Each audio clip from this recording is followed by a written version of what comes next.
ബന്ധുവായ പ്രായപൂർത്തിയാകാത്ത പെൺകുട്ടിയെ ലൈംഗിക അതിക്രമത്തിന് വിധേയനാക്കിയ പ്രതിക്ക് 70 വർഷം കടുതടവും ആകെ 3.5 ലക്ഷം പിഴയും വിധിച്ച് പത്തനംതിട്ട അതിവേഗ സ്പെഷ്യൽ കോടതി. ശിക്ഷ ഒരുമിച്ചൊരു കാലയളവായി അനുഭവിച്ചാൽ മതിയാകും.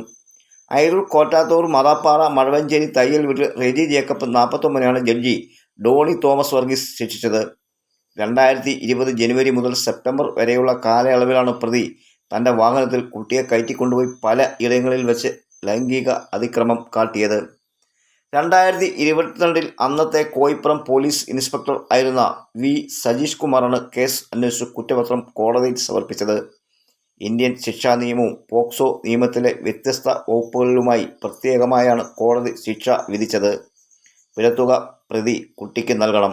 അടച്ചില്ലെങ്കിൽ 3 വർഷവും 6 മാസവും അധിക കഠിന തടവ് അനുഭവിക്കണമെന്നും കോടതി വിധിച്ചു.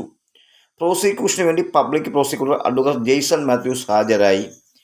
കോടതി നടപടികളിൽ ASI ഹസീനയുടെ സേവനവും ലഭ്യമായിരുന്നു.